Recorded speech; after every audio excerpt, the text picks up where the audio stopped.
Hi, I'm Pastor Steve Talmage of Love of Christ Lutheran Church in Mesa, Arizona. Each week, Pastor Nanette Christofferson and I try to provide a brief introduction to the upcoming Old Testament and Gospel reading for the coming Sunday. For the first Sunday of Advent, the Gospel reading is Luke 21, verses 25 to 36. Context. I always encourage people studying the Bible, read the chapters before and maybe the chapters after to get a sense of what's going on in the particular Bible reading. So you have an idea of place and events surrounding it. Our reading sits in the section of Jesus is in Jerusalem. It begins in 19 verse 28 and ends in chapter 21 verse 38. In 28 to 48, we get our processional Palm Sunday of Jesus riding on a donkey. It's a symbol of peace. He comes in as the Prince of Peace into the city prior to Passover, and we see Jesus spends time in the temple. Then chapter 20, we have Jesus being confronted by religious authorities. On whose authority does he speak? And then chapter 20, verse 19 to 21, verse 4, we see those religious leaders working to set traps to get rid of Jesus. They're tired of his teachings, his insights, and his questioning their authority. Luke 21, verses 5 to 38, Jesus talks about the destruction of the temple and the end of the world. And in a previous Bible lesson, we've talked about apocalyptic literature that deals with the uncovering and revealing of the end things. And 2 Sundays past, in one of these videos, we addressed the gospel according to Mark's account of Jesus, predicting the destruction of that magnificent temple that Herod had created in Jerusalem. In this section of Luke, we get verses 8 to 11, signs of the end, 12 to 19, suffering and witness of the disciples, verses 20 to 24, the fall of Jerusalem, phase 1 of the end, and 25 to 28, we get the cosmic upheaval and Jesus' return, which is phase 2 of the end.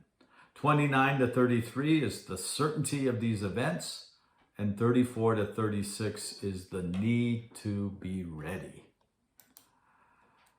This is the first Sunday in Advent, so I've shown you a picture of the liturgical calendar. We don't follow January to December. We always start sometime in November with the first Sunday of Advent.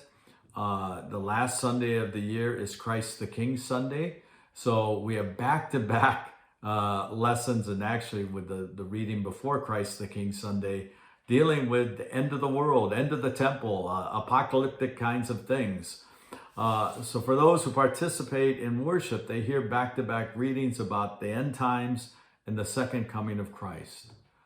And for those in the church, we follow a circular calendar, not a linear calendar. So these themes get played over and over and over again.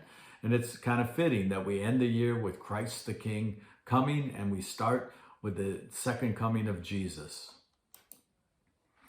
There are cosmic events in our reading for this Sunday. We have celestial things happening out in the planets and the skies and the heavens.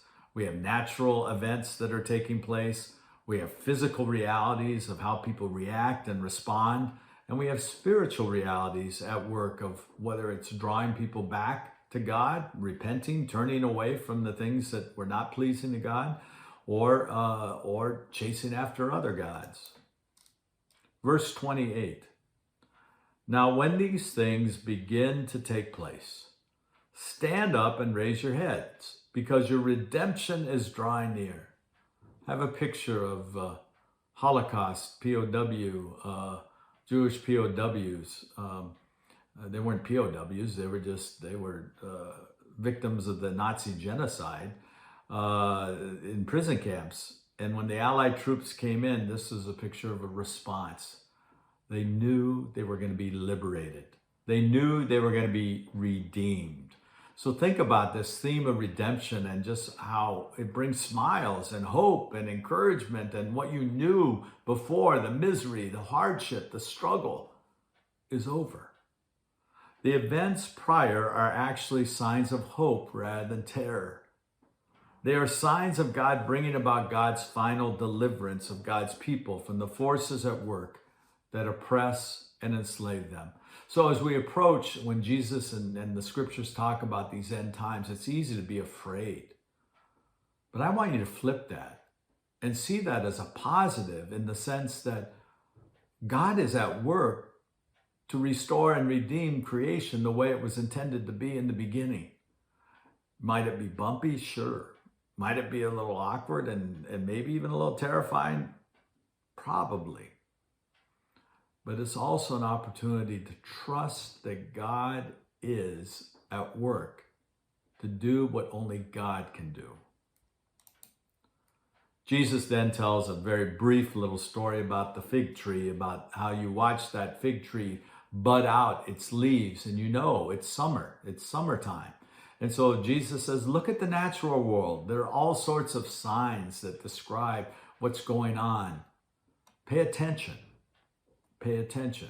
And maybe more now than ever, as we deal with climate realities, we need to pay attention to what nature is telling us about how we're managing the Garden of Eden that God has given us, the paradise that God has provided for us, the bounty that God has entrusted to us.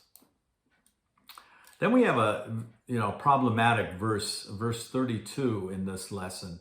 Truly I tell you, this generation will not pass away until all things have taken place.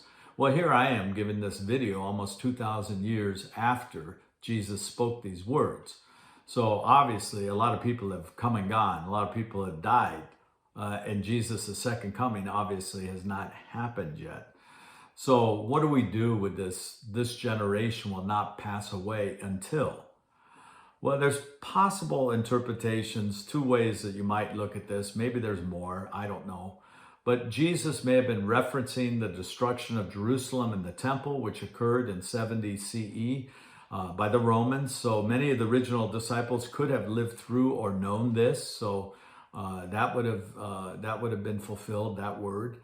The second possibility is Jesus is addressing the generation of people who will be living when the events described with the second coming take place. So when all those signs are happening at one time and you see them happening, the promise is that you're not going to die until it's all been completed. Verse 33. Heaven and earth will pass away, but my words will not pass away. As the events described take place, the end of the world as it is known happens. All are invited to place their hope in that which never will be destroyed, the words of Jesus.